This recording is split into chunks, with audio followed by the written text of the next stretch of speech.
Boa noite, irmãos. Graça e a paz do nosso Senhor Jesus sejam com todos.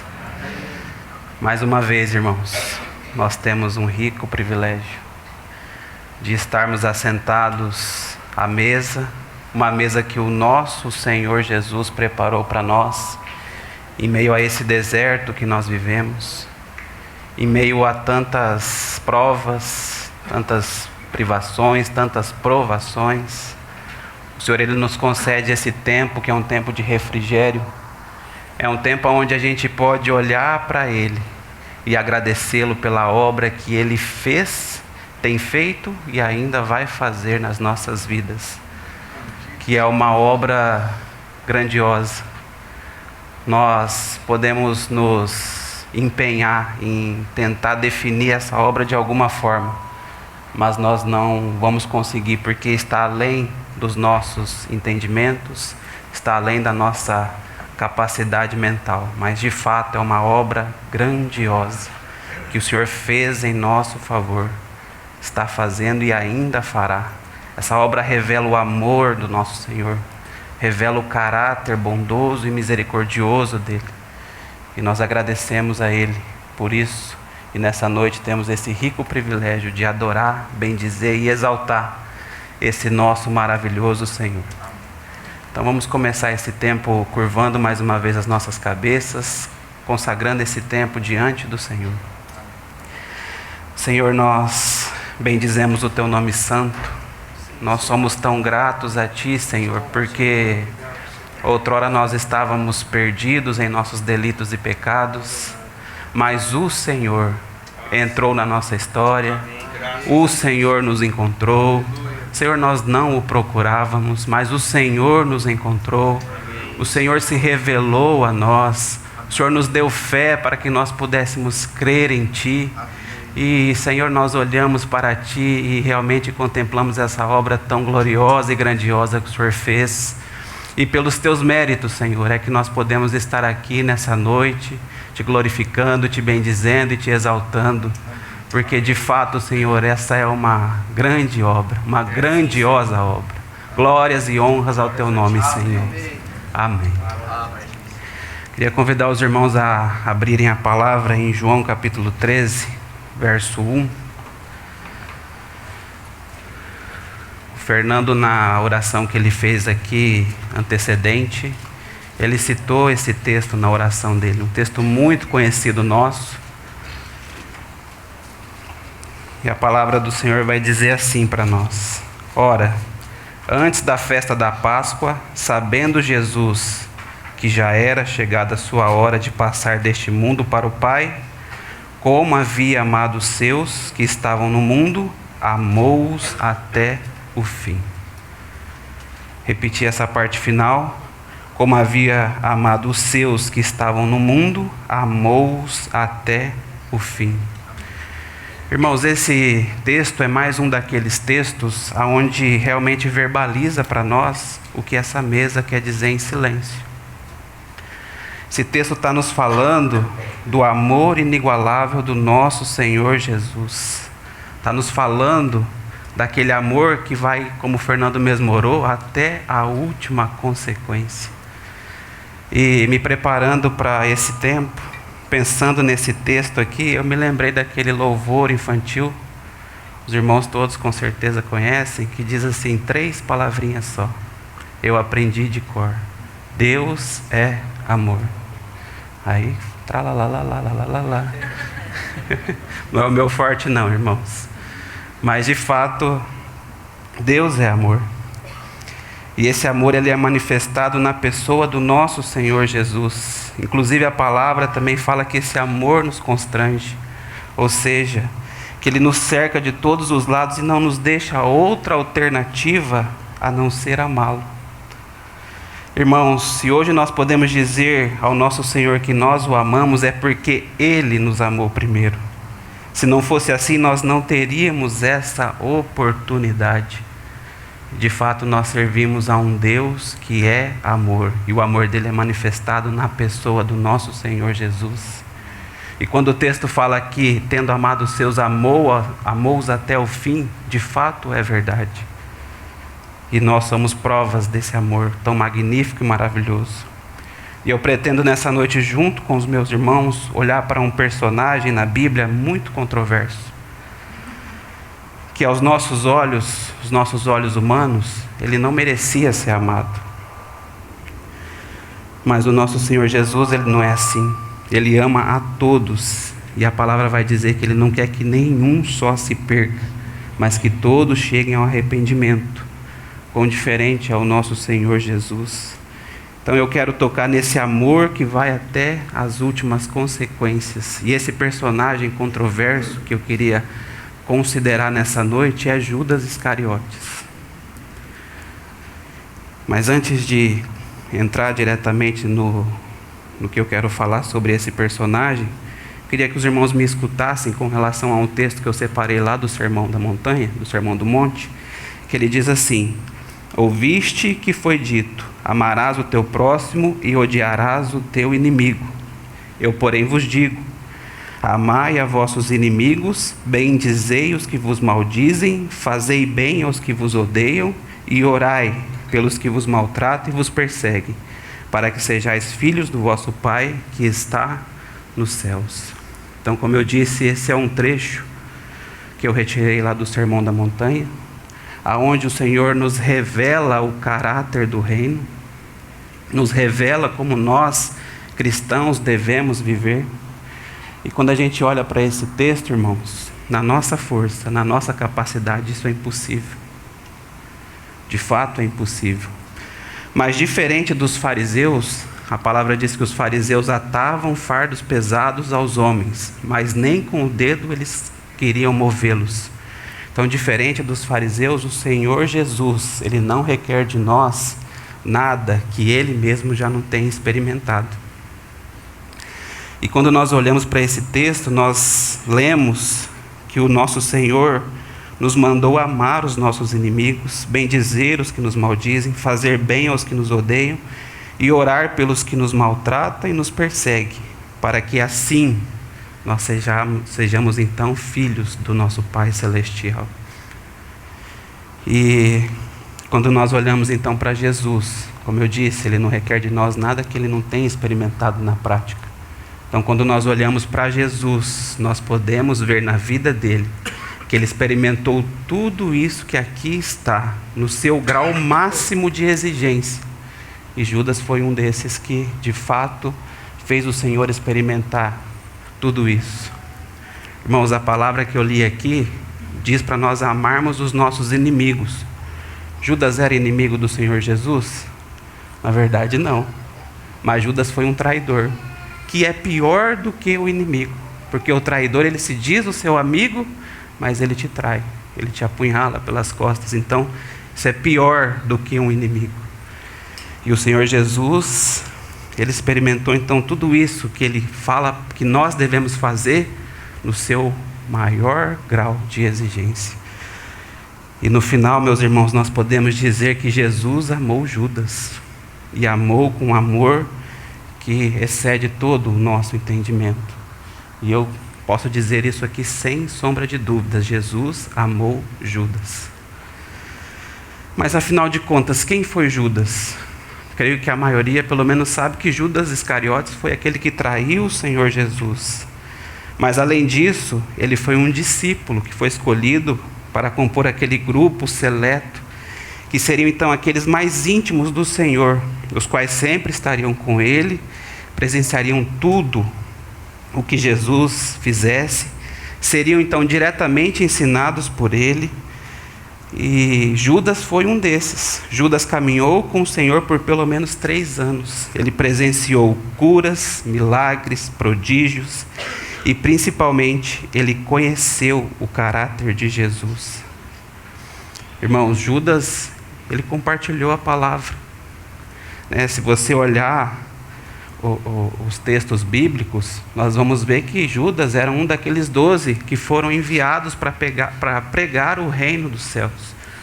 Inclusive nesse texto que eu estou citando, a palavra fala que aqueles 12, eles foram munidos pelo Senhor Jesus de poder para expulsar os demônios, né? Para expulsar os demônios, para fazer curas.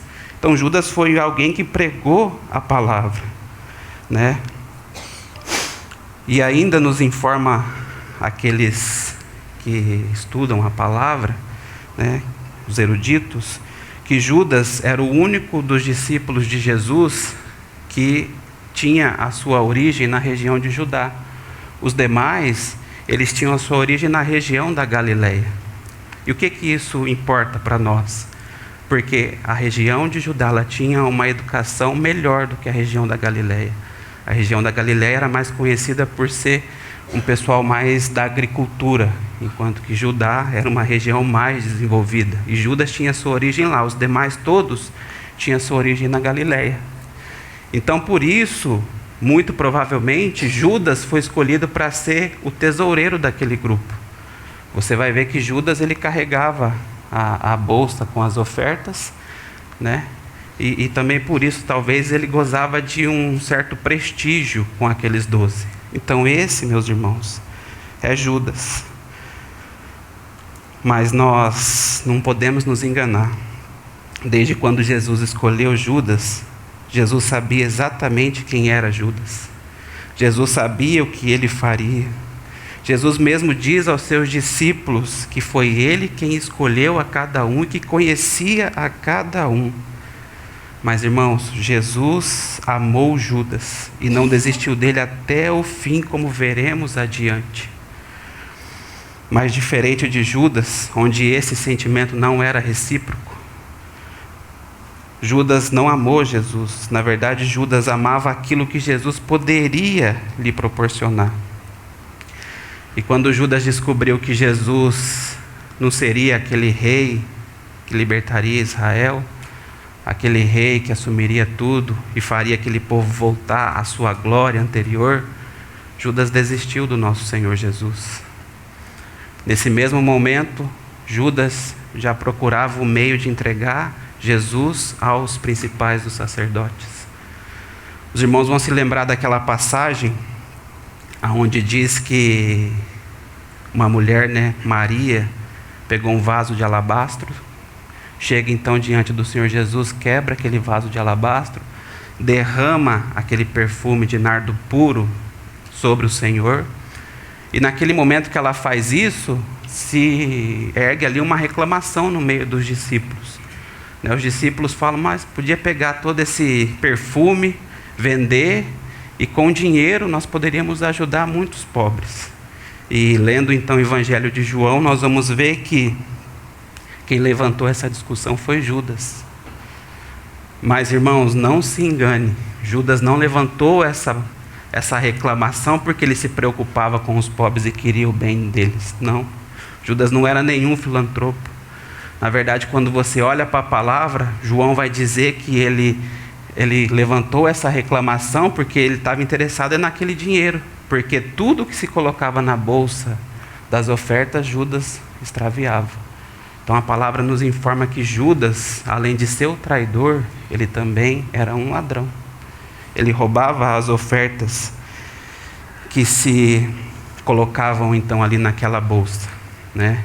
E nessa passagem o Senhor Jesus, quando se levanta essa reclamação, ele fala para parar de incomodar aquela mulher, porque ela estava preparando para ungí-lo para a sepultura, né? Ainda diz que aonde for pregada a palavra, se lembraria daquele ato que ela fez. Então o Senhor Jesus estava ali falando claramente que ele morreria, que ele não assumiria governo nenhum e reino nenhum. Aí se você olha o relato de Mateus, fala, logo na sequência tem o texto falando que Judas já procurou os sacerdotes para poder combinar com eles o meio de entregar ao Senhor Jesus e combinar também a quantia que ele receberia por isso. Os irmãos, mais uma vez que estuda a palavra, diz que foi naquela mesma noite onde aconteceu isso, Judas imediatamente saiu de Betânia e correu para Jerusalém, muito próximo uma cidade da outra, e ali ele combinou a maneira de entregar o nosso Senhor Jesus. E nós sabemos que o preço que ele acertou com os sacerdotes foram então 30 moedas de prata, e que desde então ele esperava uma oportunidade para fazê-lo, ou seja, para poder entregar o nosso Senhor Jesus.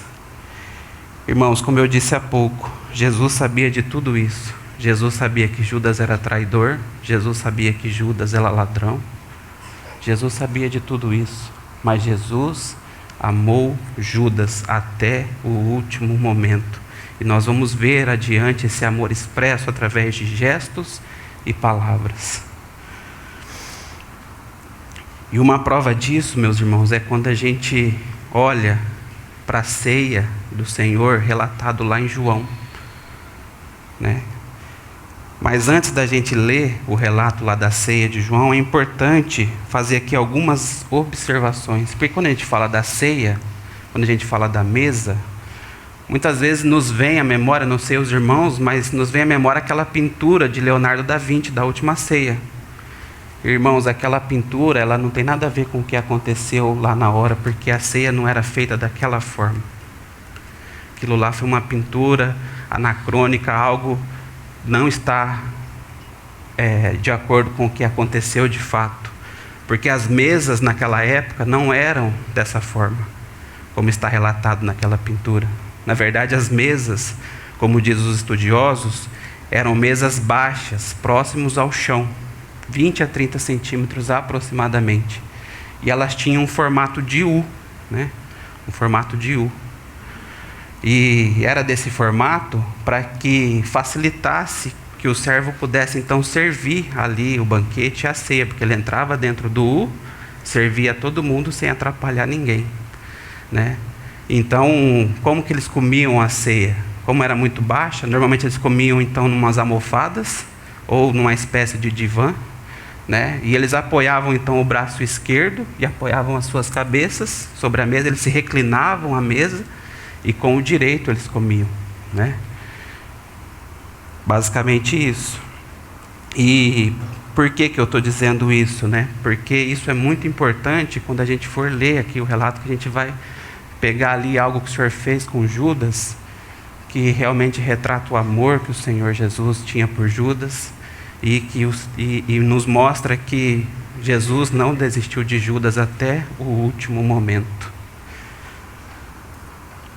Então, na base dessa mesa, ali na base assim, que seria então a base do U, ficava um anfitrião da casa, e ao seu lado ficariam os convidados de maior intimidade e maior honra.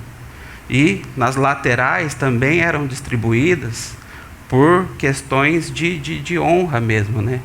Os convidados. Inclusive, isso fica muito evidente para nós quando a gente olha lá no Evangelho de Lucas. O Senhor Jesus, ele traz uma parábola para explicar àqueles que estavam com ele, de que quando você for convidado para uma ceia, você deve então ocupar os últimos lugares.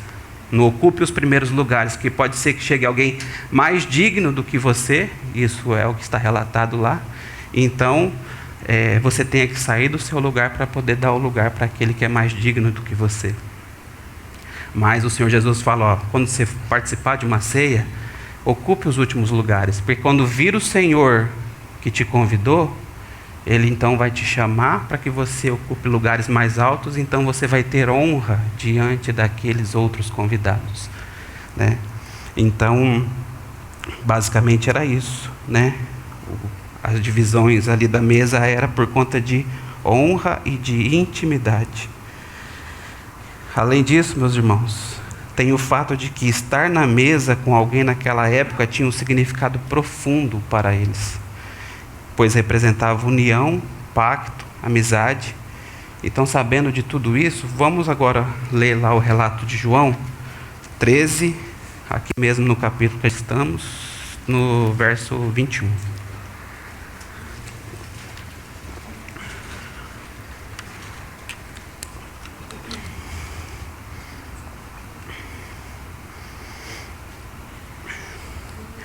Tendo Jesus dito isto, turbou-se em espírito e afirmou, dizendo: na verdade vos digo, que um de vós me há de trair.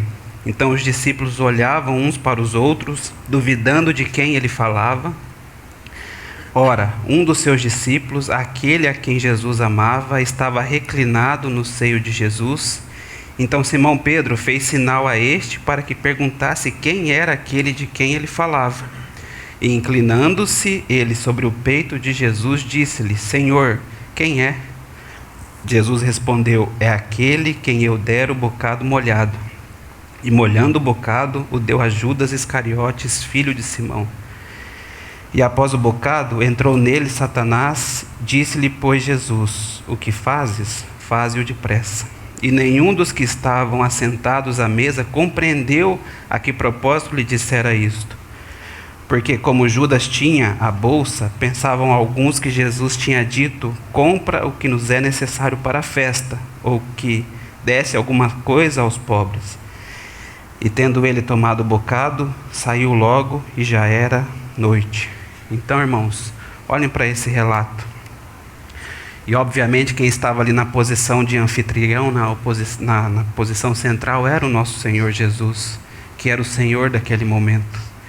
E ao seu lado, muito provavelmente o direito, por conta daquilo que eu já expliquei aos irmãos, estava então esse discípulo a quem Jesus amava, que nós sabemos que a tradição aponta para João, né? E até por isso que diz que ele reclinava ao peito do Senhor Jesus, porque ele estava ali muito próximo do Senhor, e como eles todos apoiados na mesa, ele estava ali então reclinado ao peito do Senhor Jesus. Então Simão Pedro, que não está do outro lado, muitas vezes a gente imagina que Simão Pedro estaria do outro lado, ele faz um sinal para que aquele discípulo a quem Jesus amava perguntasse para Jesus quem então seria esse traidor. Então Jesus fala para aquele discípulo, muito provavelmente o Senhor Jesus sussurrou ali na hora, porque como a gente viu na sequência do texto, ninguém entendeu nada. Acharam que Judas saiu por conta de que ele foi comprar alguma coisa para as festividades ali, ou porque ele foi fazer alguma doação para os pobres, né? Então o discípulo pergunta a Jesus quem deveria trair ao nosso Senhor Jesus. E o Senhor Jesus fala que a quem ele desse o pão molhado, aquele bocado molhado. Então, no mesmo momento, o Senhor Jesus molha aquele bocado e entrega para quem? Para Judas. Irmãos, para Jesus poder entregar esse bocado molhado para Judas, onde Judas estava? Do outro lado dele. E como eu disse para os irmãos, a disposição dos convidados era por conta de honra e de intimidade com o nosso Senhor Jesus. Então Judas estava do outro lado do nosso Senhor Jesus. E o que o Senhor Jesus queria dizer para ele naquele momento? Que ele tinha valor, que Jesus amava ele, que o Senhor Jesus tinha ele por alta honra, considerava ele um amigo. Judas estava sentado ao lado do nosso Senhor Jesus Cristo, num lugar de honra. E o fato de pegar o bocado molhado e entregar para um hóspede, para um convidado, também significava amizade, significava lealdade, significava tudo isso. E o Senhor Jesus faz isso com Judas. Pega então do bocado molhado e entrega para Judas. Irmãos, até o último momento, o nosso Senhor Jesus amou aquele a quem nós não teríamos condições de amar. E na verdade assim, a gente até consegue amar porque a gente não sabe do que vai acontecer, se essa pessoa vai nos trair ou não. Mas o Senhor sabia que Judas trairia a ele. Mas mesmo assim, ele ama a Judas e coloca Judas num lugar de destaque, num lugar de honra ao seu lado.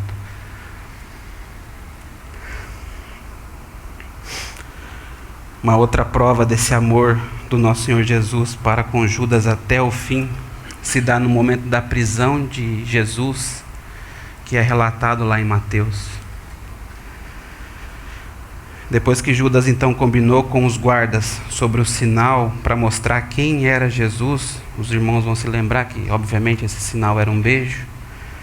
Judas chega então naquele lugar que ele conhecia muito bem, porque já estivera com o Senhor ali outras vezes, e ele então chega no nosso Senhor Jesus, beija o nosso Senhor Jesus e o cumprimenta dizendo: Rabi.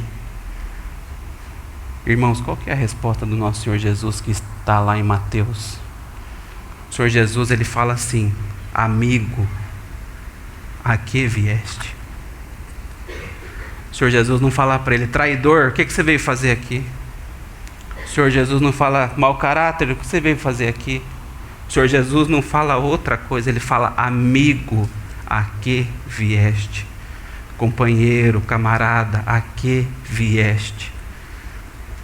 Até o último momento, sendo traído com um beijo, o nosso Senhor Jesus ama a Judas.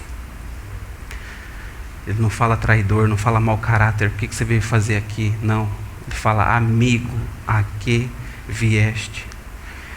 Irmãos, um psiquiatra brasileiro muito famoso, com muitos livros publicados, o qual se dizia ateu. Esses dias eu vi uma entrevista dele, e ele fala que uma das especialidades dele, desculpa se eu não for fidedigno aquilo que ele disse, mas uma das especialidades dele é estudar o pensamento de grandes homens da história. E ele então passou a estudar as mentes de Albert Einstein, Freud, o pai da psicanálise, estudou todos esses homens inteligentes, muito inteligentes, homens que realmente elaboraram processos e ideias muito complexas, que muito provavelmente a maioria de nós não teria a mesma capacidade intelectual deles. Mas ele fala nessa entrevista que todos aqueles homens que ele estudou apresentavam algum tipo de falha no seu comportamento humano. Mas daí ele diz assim, que passou então a estudar esse homem chamado Jesus. E o que ele fala lá tem a ver exatamente com essa parte. Que quando chega o traidor e beija o nosso Senhor Jesus, o comportamento normal do ser humano, de acordo com ele, seria então agredir ou realmente se distanciar do seu traidor. Mas o nosso Senhor Jesus, ele não faz nenhuma dessas duas coisas. A resposta dele é amigo, ele honra aquele que foi trair a ele. Então, irmãos, até o último momento, Jesus amou Judas, e tendo amado os seus, amou-os até o fim. Então, o comportamento do Senhor Jesus, de acordo com essa pessoa, é que não é o mesmo comportamento lógico do ser humano. É um comportamento diferenciado. E nós sabemos o porquê. Porque o nosso Senhor Jesus, ele é esse realmente maravilhoso, esse que tem um amor que excede todo o nosso entendimento, esse que nos ama acima daquilo que nós podemos imaginar. Jesus amou Judas, ele não desistiu de Judas em nenhum só momento. Irmãos, nós sabemos o que aconteceu com Judas, nós sabemos o desfecho da história, mas o que Judas não vai poder alegar é que ele não foi amado, ele foi amado.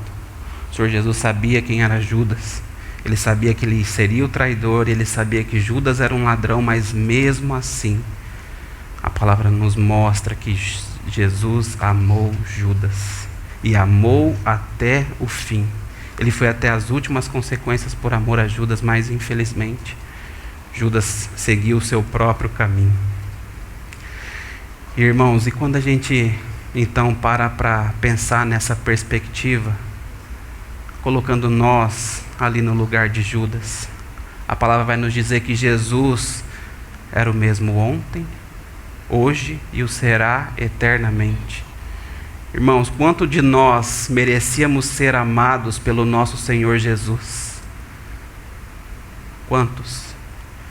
Eu vou responder: nenhum. Ninguém merecia ser amado pelo nosso Senhor Jesus, porque todos nós pecamos, nos desviamos dos seus caminhos, fazíamos aquilo que não agradava a Ele, aquilo que não era de acordo com o seu propósito. Mas como nós iniciamos esse tempo, Ele entrou na nossa história, Ele nos buscou. E amados irmãos, aquela obra que Ele fez, Ele foi até as últimas consequências, e Ele foi por amor a cada um de nós. Então, meus irmãos, quantos motivos nós temos nessa noite de poder adorar, bendizer e exaltar esse nosso Senhor. Porque tal como Judas, Ele também nos amou até o fim. E Ele foi até as últimas consequências. E por conta desse amor dEle, é que nós estamos aqui nessa noite. E é por conta desse amor dEle que nós temos a preciosa oportunidade de colocar a cabeça no travesseiro e saber que a eternidade está garantida para nós. Amém.